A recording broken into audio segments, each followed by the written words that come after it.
Hey y'all, welcome back to my channel. My name is Katrina and this is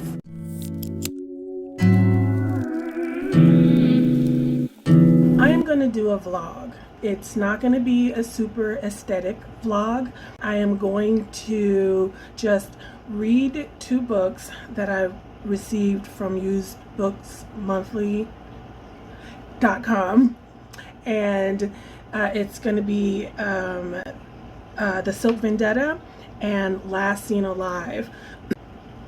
And I think what I'll do is just read the book, check in with you guys halfway through, and then follow up with my final thoughts on the book. I will see you halfway through Last Seen Alive, which is going to be the first book that I read. Okay, so I want to do an update on the book that I'm reading for this vlog, Last Seen Alive by Claire Douglas. And I didn't read the synopsis in the introduction, so here goes. Libby Hall needs to hide to escape from a personal and public tragedy, which is why the house swap with the Haygoods is a godsend. Libby can't believe her and her husband Jamie's good fortune in exchanging their tiny city flat for a beautiful haven on the English coast. But before they can relax and work to heal their fragile marriage, Libby makes some disturbing discoveries about the house.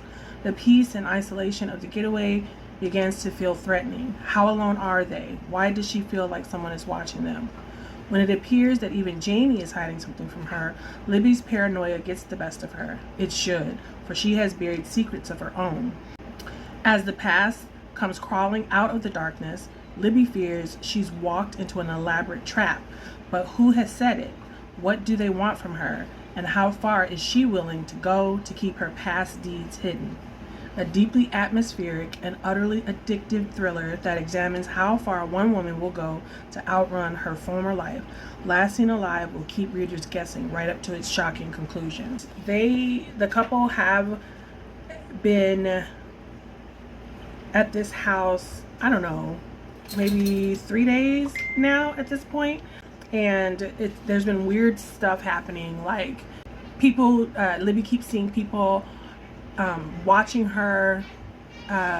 They went to look over a bluff on the way there, and somebody tried to push her husband off the bluff. This was before they even got to the house. Then when they got to the house, like they spent a lot of time just kind of going through the house. It's so beautiful and gorgeous, and trying on the ladies' clothes and all this kind of stuff. Then she, like I said, Libby starts to see people at the house. Like, they'll be down at the beach. The house is right on the beach. They'll be down at the beach and they look back up at the house and there's somebody up there. And then by the time Jamie turns around, her husband turns around to look and see, the guy is gone. And then finally, like at first I was thinking, okay, is Libby crazy? But then finally Jamie saw the person, but he still says, oh, it's just probably some guy, walking through the yard, or probably just a sightseer, just like us or whatever. And so he, at every turn, when something weird happens, like the doors and windows that Libby knows she closed are opened, and she tells Jamie, and Jamie is just like, okay, I don't know what to tell you. That, maybe you left it open and you don't remember. Let's just take a nap, or go lay down. I'll get you some tea. And then she describes, it's coming from her point of view. It's coming from Libby's point of view, and she just kind of describes more and more and more how Jamie is looking at her, and how she hates that he's looking at her as if she's this, wilting flower, whereas he used to see her as capable and all these kind of things. And they're actually trying to, there was a fire at a school, and she's a teacher. There was a fire at the school. She saved a child, and in the act of saving the child, she lost the baby she was carrying. But there's something else that she has in her past that we don't know about yet, and it keeps kind of like being the information, or the idea that this past thing is coming, is being eked out a little bit at a time. She has finally confronted one of the people. There's two people that keep walking through the grass, through the front yard of this house, and she confronted the one guy, and the one guy was like, I don't know, this isn't your house. You can't tell me where I can go or not go. And he was like, well, how do I know that you even supposed to be here? then she finds out. So the couple that did the swap with them, they said they needed to be close to some hospital in the neighborhood that this couple lives in, because their child needed this life-saving surgery. They find out from the guy who's the last guy that she confronts, who's like confronts her right back, that there is no daughter that lives in this house. So then the next thing they find out is, so they think it's weird that there's no daughter, and the place, they don't live in London, but when they get a hold of the supposed owner of this house to tell them, hey, there's this dude that keeps coming through the yard, and that's not where they were supposed to be. He was like, why are you going to London if you were supposed to be at this hospital for this life-saving surgery? It wouldn't take 2 days. What is going on? Then the food that they're eating is the food that the couple that lives there left for them. So then they make sausages and stuff like that, but her husband Jamie goes ahead and eats the dinner, and he gets deathly ill, has to go to the hospital, and she wonders if the food was poisoned, if it has something to do with the people that are showing up in the house, opening the doors and all that kind of stuff. So at the same time that all this weird stuff is going on, Libby starts to wonder what's going on with Jamie. And I think the girlfriend that he had, so Jamie had a girlfriend before Libby that Jamie's mother really liked and wanted him to marry. And she's still in their life. She lives like right down the street. Jamie left his phone at home. She had to go home while he stayed in the hospital. A text message comes in, and when you know how you can read the first part of the text message, and it was kind of suspicious, but she didn't want to read it because he could tell that she read he would be able to tell if she read the text message. So she's like looking at him funny when he finally comes home and all that kind of stuff. They get home, they watch a movie, fall asleep on the couch, get up, let the dog out before they go upstairs to go to bed. The dog comes back in, and he has a bloody corset that belongs to Tara. I think her name is Tara, the woman who lives in the house, or they are assuming it. And so they call the police, and the police tell them that they need to go home. This is now a crime scene, or a possible crime scene. And so then when they go home, Jamie's work papers are gone, and he freaks out, and then they find them put away, and he didn't put them away. So he's wondering, why would that have happened? Jamie has possible secrets. Libby has a secret. The family that they the couple that they supposedly switched houses with are acting odd. So everybody's got secrets. No, I can't trust nobody. So that's the update for Last Seen Alive by Claire Douglas. I'll let you know what's going on the flip side. Oh, that was terrible. Bye. So I finished Last Seen Alive, and it probably, let's see, a B- 3 out of 5. It had some twisty turns. I think when we left off, I was supposed to stop at the halfway point, but I ended up just finishing it because more and more twisty twists started to happen. So I have to try to organize my thoughts because it like twists and then it twists on itself. What we end up finding out is that our main character went on a trip to Thailand after leaving her life behind. She wanted to get out from under her mother died. She wanted to get out from under her dad. The only money left over after all the debts and the funeral was enough for her to just kind of travel. She took the ticket that was leaving the quickest, and that was the cheapest, and it was to Thailand.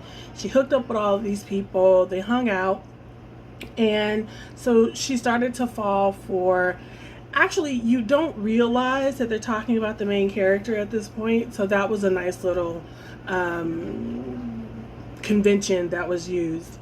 So it our main character hooks up with this other character. Then they all hook up with some American guys and then some Australian guys.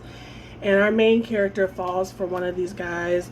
The other girl who became her traveling companion didn't like it and drugged our main character Libby.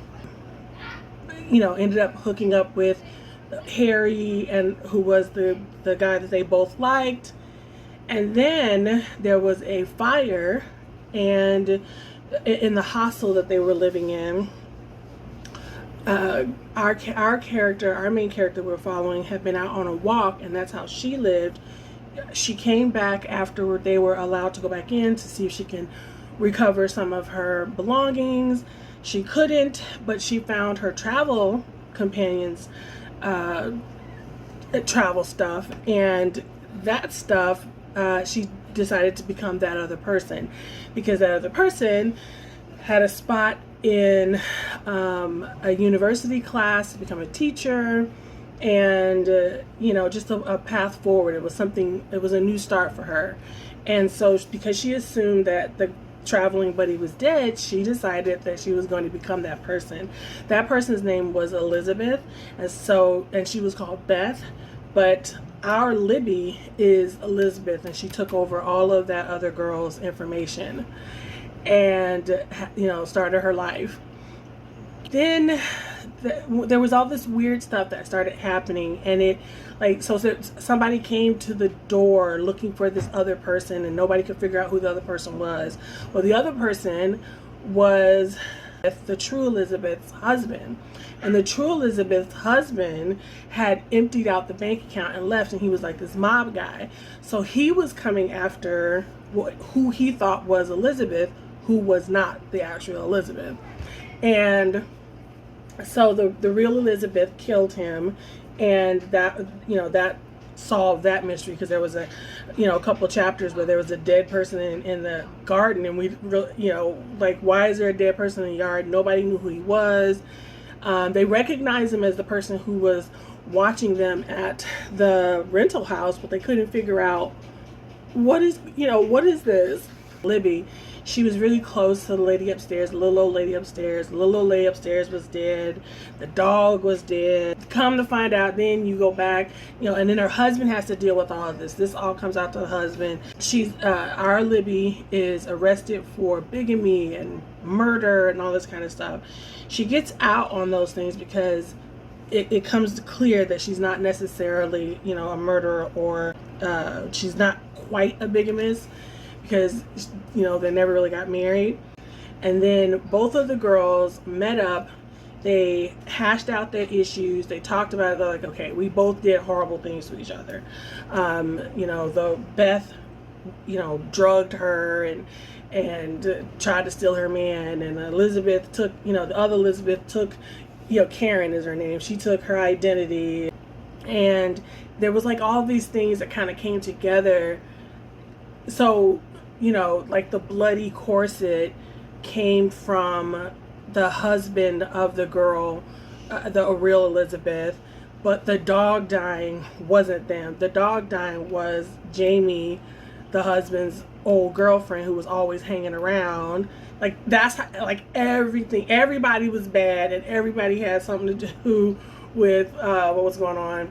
And you think that Miss Libby is going to have a good ending to her life, but then in the epilogue, and actually, so Libby and Jamie get pregnant. They sell the old house. They got a new puppy. It seemed like everything was going to go great. Then the epilogue comes along. Elizabeth Elliot, she is being arrested for the death of Sean Elliott, which was the other girl's husband, the girl she stole the identity of. And no one believes her. No one believes Libby that she stole the identity of the other person, and that the other person killed the person.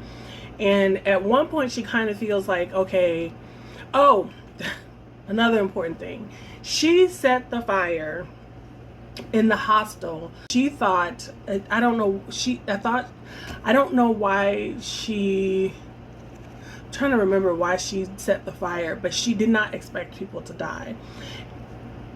7 people died, but not Beth. And she says she set the fire. Oh, that's what it was. She says she set the fire because she wanted to get away from her companion because she stole her boyfriend. She was in love with that other guy, and she actually ended up being pregnant with him, with his child, and she had an abortion. She wanted to she knew that the fire alarm would go off and that they would get out, is what she thought. So she set a fire, and she thought the fire alarm would like hold everybody, and she'd be able to be gone before anybody figured out that she was gone. But the fire alarms didn't work that day, and 7 people actually ended up dying in the fire. And so she kind of felt like it was karma that she was going to jail. But then the book ends with her still kind of blaming the other Libby by saying, Beth and Libby and Beth, we are more alike than we ever wanted to admit. I know if it had been the other way around, I would have done the same thing to her to save my own skin, because we are survivors. We've had to be, and I'll survive this. I'll prove my innocence. I refuse to let Beth win. And I thought that was odd because, like I said, they had come to an understanding of where the misunderstanding was and had come to a truce and went on with their lives. Like, Beth is not winning. You set a fire and stole her identity. So that was the end of this book. It was entertaining enough. 3 stars. It did what it was supposed to do. Nothing extraordinary either way. Nothing extraordinarily good. Nothing extraordinarily bad. I didn't see some of the things coming, so that's great. But the many twists, that's now becoming expected. Like, I was like, okay, when, as I'm reading, I'm like, okay, when are we going to start getting the answers to the twist? And there was like twist after twist after twist, and so that did keep me on my toes, and that was interesting. And I got a little bit emotionally invested because I was really frustrated with our main character's husband, who kept his ex-girlfriend around, who obviously wants him and is obviously hostile to her. Anna, who was the ex-girlfriend, killed her dog, and she was like, I didn't mean to kill the dog, I meant to just make her sick and put some extra stress on you guys because you guys were already going through stress. Like, anyway, so that's Last Seen Alive. I have started the other book that I was going to, this is my reading light, that I was going to read for this vlog, but I think the vlog is getting long. So I'm going to, I guess, vlog this. Maybe if I can figure out a way to make this vlog interesting, maybe I'll vlog the Silk Vendetta. So if you've got to the end of this, please leave the emoji that has like that monocle, because she was last seen alive and the monocle is looking for somebody. Be easy on yourself, and I will see you in the next video. Bye.